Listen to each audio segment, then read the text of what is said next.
So the title is Sowing Coca, Reaping Votes, State Coca and State Formation in Putumayo.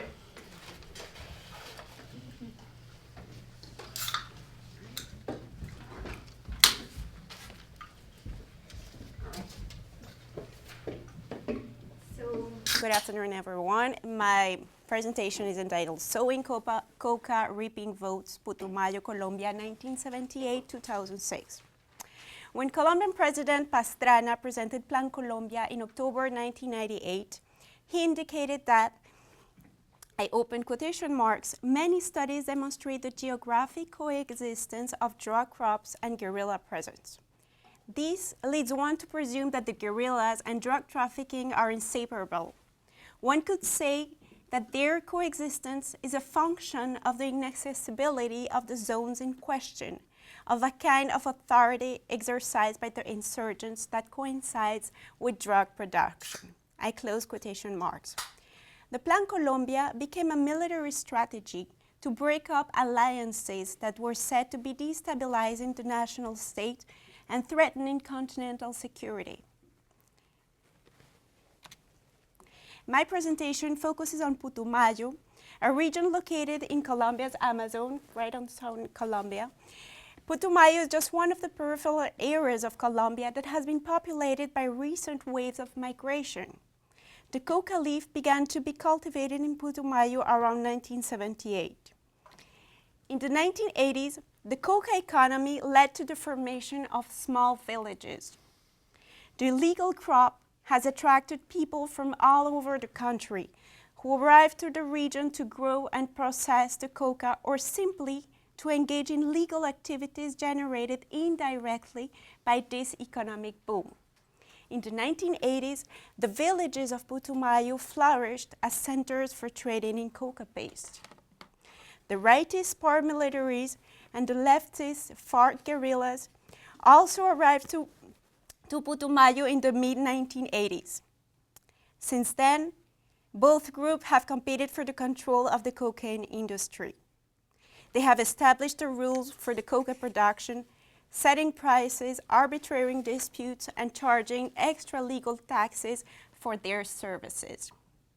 Both groups have created an alternate form of statehood around the production of coca and cocaine. As you can see in the chart, in 2000, Putumayo was the main coca growing region in the country with 40% of the total area of coca crops in Colombia. My presentation examines how the coca economy affects the local people's relationship with the national state and the impact of the illegal crop on the process of local state formation. It analyzes the electoral participation of Putumayo since 1968 to 2006. It aims to explain how and why individuals engaged in illegal activities participate in elections. It analyzes the coca growers' expectation and perceptions of elections. The following chart shows the evolution of abstention in Putumayo, in Bogota, the capital, and in the average of the country between the years 1968 and 2006.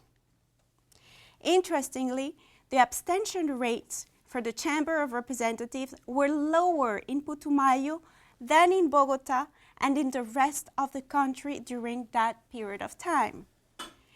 This indicates, surprisingly, a greater electoral participation in the region than in the rest of the average of the country. The active electoral participation in Putumayo took place even despite the violence and the illegal nature of the regional economy. This behavior requires an explanation. What led the population of the coca-growing region to vote so actively? What were their expectations and perceptions of electoral politics?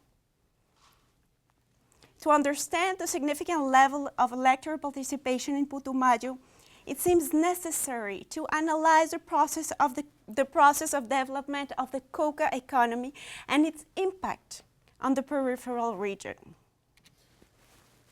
During the 1980s, when the initial phase of the coca settlement took place, the communities were able to surmount the absence of the state. The high profitability of the crop, compared with any other agricultural product, allowed the small coca producers to acquire goods and services without government assistance. They acquired power generators and water tanks. The guerrillas and the peasants organized collective and family work to build houses, bridges, dirt roads, and primary schools in their villages. As such, the coca economy provided favorable conditions for the initial process of colonization. However, these situations changed as the coca economy developed. By the mid-1990s, the economic boom encouraged a significant number of people to move to the area and intensified social interactions in a way that exceeded the capacities of community regulation as promoted by the guerrillas. That is when the state became necessary. The state became imperative when a large population requires the provision of public works, such as aqueducts, sewage systems, highways, electricity lines, hospitals, and formal education. After a certain time, the intervention of politicians before the national state becomes necessary, and voting becomes a major means of exercising pressure to acquire collective goods and services for a growing population. But this has nothing to do with ideological affinity with the national state, but with the fact that there are no other regional actors, legal or otherwise, who are able to provide public services for a large population. The FARC guerrillas can arbitrate conflicts and encourage collective work, but they lack the logistic and material resources to provide services for large human groups. This is the limit of the guerrilla in its attempt to create alternate forms of statehood. And the one who a priori would have the material capacity to do so, those involved in the distribution and large-scale marketing of cocaine, such as the main drug lords, tend to invest their profits outside the region in the major urban center or abroad. So, in the absence of more efficient options, the states become necessary, and voting becomes one of the main means of exercising pressure for collective goods and services. The point that I want to make here is that although the coca economy is illegal, it foments the conditions under which the state becomes necessary.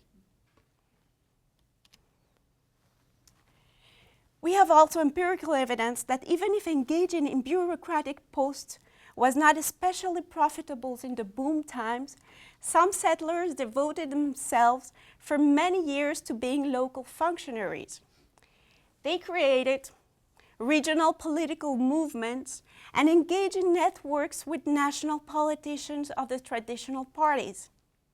In the late 1980s and 1990s, within the national process of state decentralization that was also going on in Latin America, small coca producers organized themselves to create municipalities in the epicenter of the coca zone. They fought against the capital localities, what we call in Colombia cabeceras, and forged alliances with factions of the traditional parties to create their own municipalities. On the whole, the settlers, directly or indirectly linked to the coca economy, created a certain political order in this Amazon region. To understand the active electoral participation, it is also essential to consider the symbolic implications of illegality in a region where the coca economy has flourished during the past 4 decades. The systematic persecution of the small coca producer, its imprisonment, displacement, and murders have contributed to molding an ethos of politics.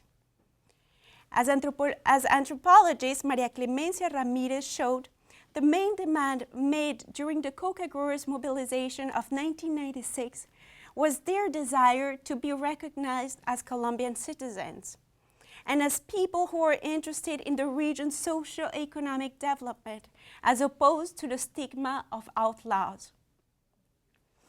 During my field work in Putumayo in 2010, a female coca grower told me her own version of why voting was important. Quote, "They say that you're a criminal and that you're not a citizen. So to get them to say, not to say that nasty sort of thing, you have to go and vote, because it is another thing to be told that you're a criminal.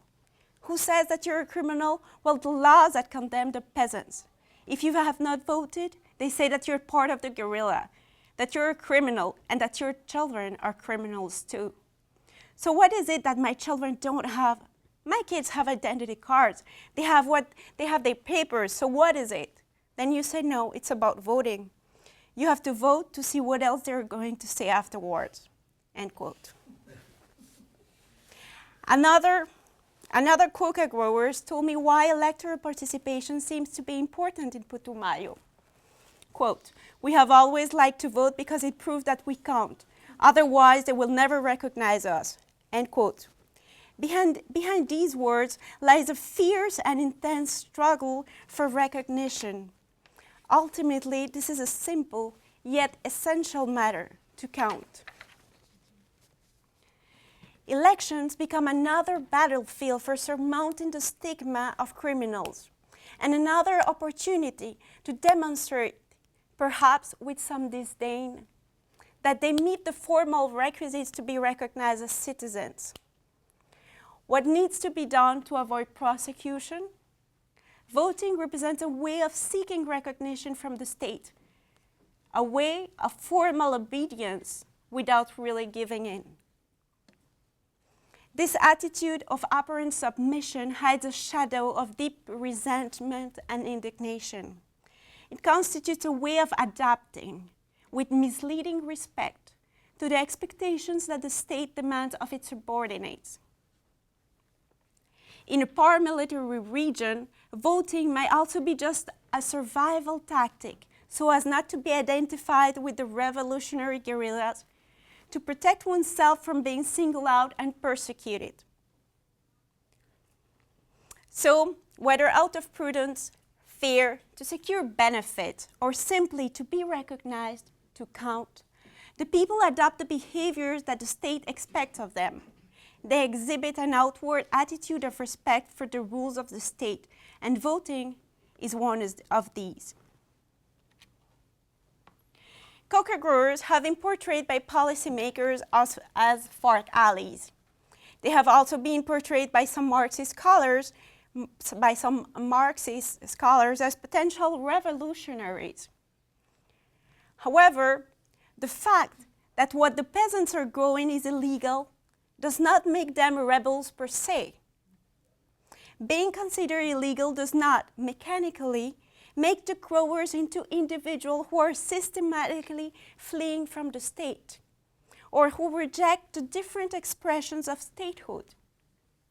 It does not make them individuals inherently opposed to the state.